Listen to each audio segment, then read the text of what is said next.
Yeah, but that's what I'm saying. I just didn't want to hit with the heavy stuff up front. I'm just trying to relieve the stress because I think that everybody knows what's going on. You know what I'm saying? Okay. So, okay. let's see. So, as a matter of fact, okay. what? Right, but enable for everybody to get their sports fix. Yeah. We're here with some things that have happened substantially in the NFL.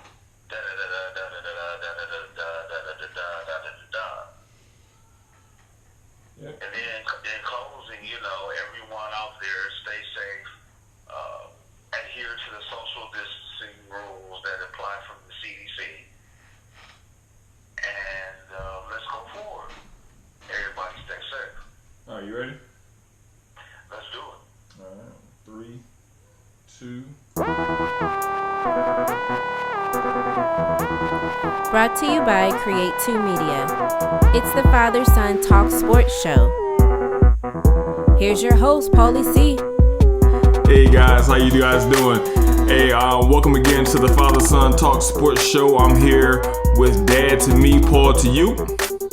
Hey everyone. Hey guys, how you guys doing? And as always, my name is Paul. I'm coming to you guys live and direct. Hey Dad, so we was talking a little bit. I know that everybody was wondering when I was gonna get you back in the studio, and I know you trying to stay safe. You want to be out there. You don't want to be out there with the COVID-19. You want to try to stay safe, right? Oh, absolutely. Yeah. So, and sports is the ultimate distraction. I know you agree with that. NFL free agency is in full swing. And, it was some interesting things going on, to say the least. I think the Browns, they filled some needs, definitely, trying to surround Mayfield with some more weapons to run a heavy play-action-based offense. What do you think about those moves? What stood out to you the most? Well, I think the signing of Jack Conklin was wonderful for our team. I mean, it's exactly what we needed. Retooling our offensive line has got to be one of the priorities with this offseason. And I believe that acquiring Jake Conklin, it definitely fills the void at right tackle that we had. And he's 10 times better than Chris Hubbard. And he'll be around every week.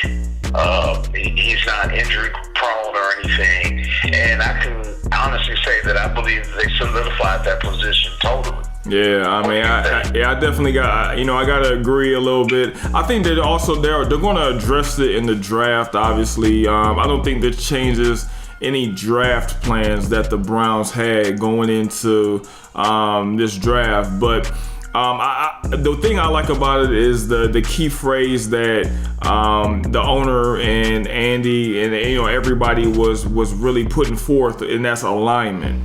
I think that through Andrew Berry and Stefanski and Haslam, they are starting to align to at least do what they set out to do. I mean, here, if they want to be a play action pass offense, then you got to get the players and the pieces to be able to run your offense. It's not saying that it's going to be successful.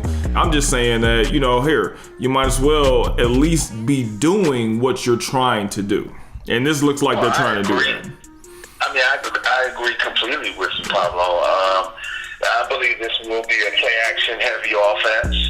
I believe that it's going to be a throwback to old school football. Yeah. Where they're going to try to play smash mouth football. I also agree with you that acquiring another tackle, preferably a left tackle, with the first pick, number 10 in the first round, is paramount. Yeah. And it's also wonderful for us to get Austin Hooper, who's a player that's dependable. He's there every week. Once again, I'm not sure exactly what you do with David Njoku, but I have a feeling that this is going to be a tight end heavy, fullback heavy, tailback heavy offense going forward. Yeah, because here you have to keep Njoku. I don't think that they made this move to jettison him, because I believe that in this league, there's room for a 2 tight end offense. I mean, just look at the New England Patriots a few years back. They devastated teams with 2 pass-catching tight ends. I think that if you can have that, just like when you said when you have 2 running backs on the field at all times, you always have the threat of the run. And, that gives Mayfield the ultimate outlet to be able to get to a big target. Like Austin Hooper in the red zone, if I'm not mistaken, we were one of the worst teams in the red zone last year. And having targets like that with Jarvis running underneath and, Odell running on the outside, I think it's going to make it a lot simpler to be able to convert once we get within the 20-yard line. Well, one of the big things, too, going forward is just the change in the coach. I believe a lot of the play calling that took place in the red zone last year, I believe that it went away from our strength, which is to run the ball first. It allowed for Baker Mayfield to have a lot of opportunities passing the ball in the red zone. But I believe in the NFL, you got to have the auspice of the run in order to compete and to win and to also be successful in the red zone. Yeah. So with that being said, I think the Browns have positioned themselves wonderfully with day one of free agency. Yeah, it's just time to execute. I mean, it's time to, I'm not going to say put up or shut up, but I believe this is definitely a prove-it year for Baker Mayfield. He has to come out. I believe that he has the full backing of the organization as of right now. But if he goes out and he lays an egg kind of like last year, it ain't going to be nice. And speaking of Baker Mayfield, remember that commercial that he shot with the Super Bowl rings for Tom Brady? Yes. Yes. I do remember that. Yes. Remember that? That was a very nice commercial. I remember, seeing all the stars there, and that was wonderful. But that guy, Tom Brady, is actually going to be leaving New England. He's going to be actually wearing a different uniform. What do you think about that? I mean, that's crazy, right? Man, actually, I can't even fathom that. I cannot imagine seeing Tom Brady in any other uniform besides the Patriots uniform. With that being said, me personally, I thought that he should retire myself. Just seeing him in another uniform is just something that's going to be really difficult for me to digest. Yeah. But with that being said, going to the Tampa Bay Buccaneers, where he's rumored to be going, he allows himself an opportunity to play with some of the best playmakers that's in the NFL. Yeah. And then also to align himself with one of the best defenses in the NFL also. Yeah. So it's going to give him a wonderful opportunity to win. Yeah, I mean, here it's really going to show. He got to kind of show what he got, because here it's going to be, who can do better without. And I think, I was talking to some guys at work about this. I mean, who made who? I know that the coaching is always paramount, but Brady is obviously an all-time great player. Super clutch player. I've never really seen a player perform in the clutch like him. And I'm really interested to see if it translates into another system. I mean, it's crazy. Yeah, I can't imagine, like I said, I can't imagine him playing for another team. But I got a wonderful question for you, Bob. Yeah. All the success that he had throughout his 20 years in New England, was it him or was it Coach Belichick that was really truly the engine that kept all of that great success going forward? I believe you have to put the onus on the players on the field. I believe that you can devise all the strategy in the world, but if the players can't execute it, it doesn't mean much. So I believe that Brady, while I think Belichick put Brady in the best position to be successful, I wouldn't take that away from him at all. I just believe that the clutch gene that Tom Brady has and the magical plays that he made, I kind of put him in the same kind of category as magical players as like Larry Bird. Because you know how you used to tell me that Larry Bird was just like a magical guy. Like no matter what, like he just seemed to do it. I think that Tom Brady has some of that it factor. He's kind of like that magical guy. And I believe that that has weight. That matters. Right, and I slightly disagree because the offense, the decisions that Bill Belichick made as being their coach throughout these 20 years has been magnificent and should not be discounted. I believe Bill Belichick is the best NFL football coach that ever existed. I believe that he always diagrammed the offense as well as putting together a team that always put him in the best position just to do what he can do. It's going to be interesting going forward because you're going to have a wonderful experiment going on. Which team is going to end up with the best record? The Patriots? Or the Buccaneers? And then on top of that, I still think that the Patriots will go to the playoffs and possibly and more than likely win their division. It's going to be crazy this year, and people are going to really, really tune into this. Oh yeah, they already said that Tampa Bay's season tickets are already the interest is great. Everybody wants to go. I mean, who doesn't want to see Tom Brady in a Buccaneer uniform? Come on now. And see, like I said, it's going to be weird looking at him in a different uniform. Mm-hmm. But believe me, every Sunday that they play, it's going to be must-see TV. Yep, it's going to be must-see TV. Oh, big time. Must-see TV. Tom Brady and Hey, but the crazy part here, he wasn't even the only star that's on the move. I mean, what about DeAndre Hopkins to the Cardinals? I mean, well, what are they thinking? I mean, I don't understand what the Texans are doing. I just don't get it, Pop. I mean, I don't understand. Why would you take a weapon away from your franchise quarterback that obviously you need? Here, DeAndre Hopkins is probably the best receiver in football. He just is. And definitely one of them. Yeah, I mean, definitely one of them. I mean, here, the guy didn't drop a ball last year. Not one. So, I mean, all the passes that he got, you mean to tell me he wasn't going to drop one?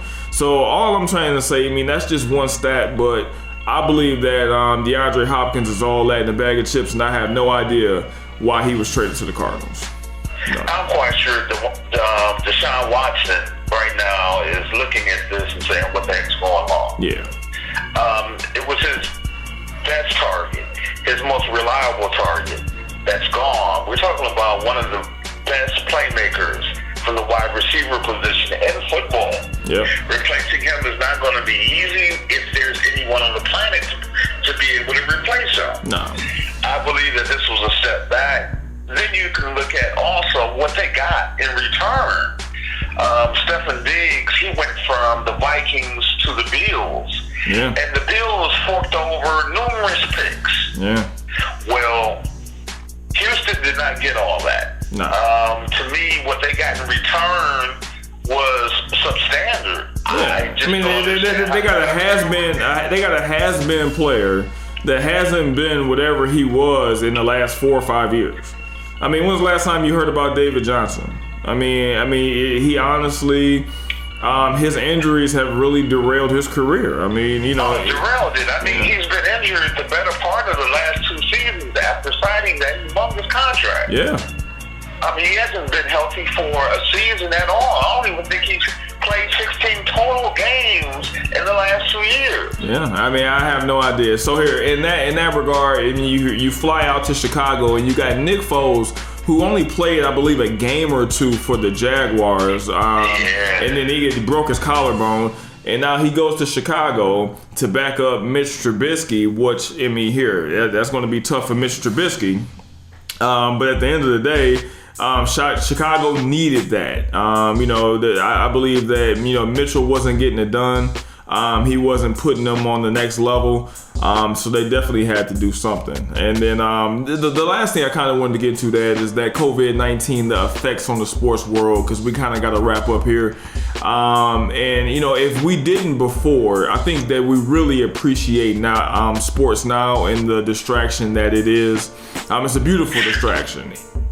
Even beyond that, we appreciate, everyone in general, I think, a little bit more, you know, because you can't just go and see people like we used to be able to do. You know what I'm talking about, Pop? Man, can I put this simple, man? Yeah. This is booty cheeks. Oh. I'm serious, man. I'm sitting in the house, right? Wait, stop. Wait. Dad, who said booty cheeks? Who said that? Man, my grandkids, man. Oh, Booty cheeks, man. right? When something is like absolutely horrible or absolutely detestable or just not being comfortable at all. This is booty cheeks. Listen, my entertainment has went from 100 to 0 all within the span of this virus. Yeah. The NBA playoffs won't take place, or more than likely, the season's already been canceled, pretty much. The same thing with even the XFL. We're not even talking about Major League Baseball. Yeah. We're talking about like all sports, man. What about March Madness? Yeah. Well, Dad, here, you ain't getting no March Madness. I love you. No. I love you, but you know, here, we might have to start streaming some movies. We might have to, we can't go to the library no more. I don't know what we gonna do. We can't go to the library, really. Yeah, you can't do nothing. You can't go to the BMV. Oh yeah, I forgot to tell you, don't lose your driver's license, because if you do, you ain't getting a new one, because they closed the BMVs. But anyway, guys, they closed the BMVs. Hey, guys.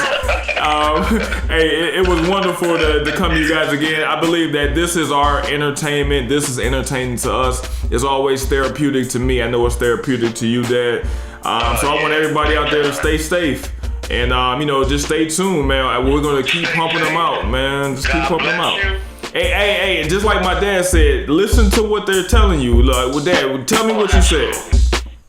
Don't just throw it away like it doesn't exist, because it exists. Yeah. Always, and I do mean always, social distance yourselves. The veracity of this virus is off the chains. It's almost unprecedented, especially in our history. Yeah. So everybody stay safe, put God first, and second of all, think of your neighbor.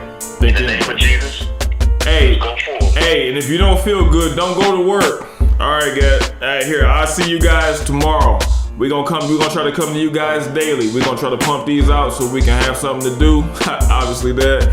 And you know, and we want to try to, you know, touch you guys and just have fun, man. But in the meantime, you guys have fun and you guys be safe. Peace. Be safe. Brought to you by Create 2 Media. It's the father-son talk sports show. That's how it's done. That's how it's done, man. Stop there.